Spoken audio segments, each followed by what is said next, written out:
back, Sportsaholics. Today we're going to be talking about Kyrie Irving and Kevin Durant's fit with the Brooklyn Nets. Let's go. Now, Kyrie Irving possesses incredible ball handling skills. Anybody who's ever watched a basketball game can clearly see that. It allows him to create separation and definitely get clean shots to the baskets. And my man's is definitely one of the more elite shooters out here at a career 39% three-point shooter, and is still one of the best premier scorers in the league. He's pretty much averaged 22 points in his career rolling out of bed. He's extremely efficient, shooting a true 60% shooting percentage in the past 3 seasons, which actually, honestly, is 4% better than the league average.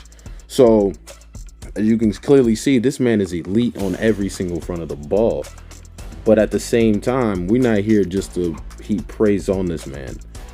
We also got to talk about his weaknesses. Now, his weaknesses on the court is always mental. His weakness on the court is he has a subpar defensive game.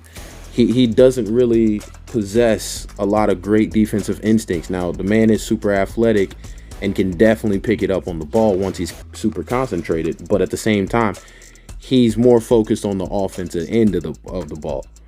Now, to go along with that is one of the main issues I'm going to discuss in this video is off the court. That's his main issue. Now, so far he's averaged less than 60 games played per season and only pretty much suited up for 20 matches last season. But at the same time, his locker room issues have been well documented. Between not talking to his Cavalier teammates during the playoffs, and receiving a lot of criticism his last season with the Celtics, and he even butted heads with his coach and general manager, Danny Ainge. So there's been a lot of rumblings already as far as unrest in Brooklyn just based off Kyrie's antics in the locker room. He's also been rumored to have a part in the firing of Kenny Atkinson. So it's definitely going to be really interesting as far as how he and Kevin are both going to match up with their emotional side of things off the court. Now, going into Kevin Durant, he's by far one of the most elite scorers in the game. There's pretty much nothing this man can't do, honestly. Once this man takes a step on this court, he pretty much owns that court. I have never seen a 7-foot monster with an almost 8-foot wingspan on this man that can shoot from deep, has the speed of some elite guards, but the size of an elite center. You got to think about this. The average height on some of these centers this past year was about 6'10" on average. This man is already 2 inches taller than them, and you expect a guard to run with this man? It is practically impossible. So his strengths is pretty much everything. Everything when you step on the court is a strength for him. He is a shooting guard with the height of a center who can score from anywhere on the floor over any defender. The man can slash, score in the post, can drive, pick and pop, and this man has so many proverbial moves in his bag. His bag is limitless out here. He's a threat to score on any team's best defender. He's also an upper level defender when it comes to playing the small power forward type positions. Now, he's not on the same level as some of the premier defensive small forward, power forward type guards or whatever in this league. But at the same time, this man can do what he got to do when he steps on the court. On the court has never been an issue for Kevin Durant. It has never been the case at all. This man will go down in history as one of the best scoring small forward, power forwards of all time. But just like with Kyrie Irving, his weaknesses are not on the floor at all. His weaknesses are off the court, a mental game.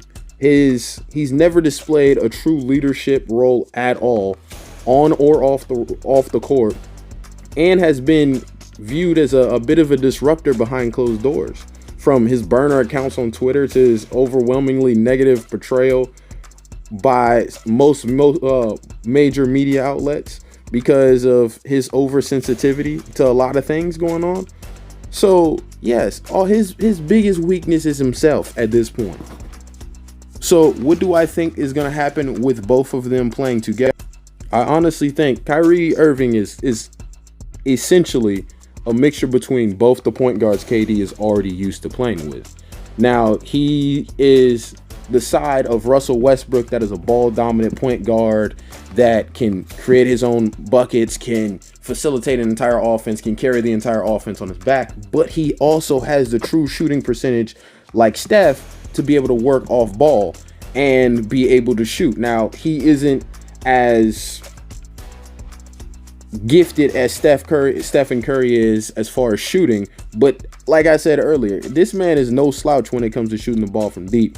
Plus, on the bright side, Kyrie has had to play that Robin role in a dynamic duo and also became a better boy wonder while taking his lumps in Boston. Likewise, as far as he's talented, KD has also played second fiddle to his two dads in Stephen Curry and Russell Westbrook. Now, he is definitely top 5 in the NBA fully healthy, and even at 75%, I would be hard pressed to find stars that I would choose over him. So, if he and Kyrie Irving can keep their off-court antics to a minimum, I suspect Brooklyn will come off looking like a very capable team to contend in the playoffs. But if they continue with the burner accounts and the extra drama, Brooklyn will definitely end up with egg on their face and look like a complete joke and a failure in the Western Conference. It has been your host with the most, the Sportsaholics Anonymous advisor, feeding you everything you need to feed that habit. Please like, share, and subscribe. Thank you. Peace.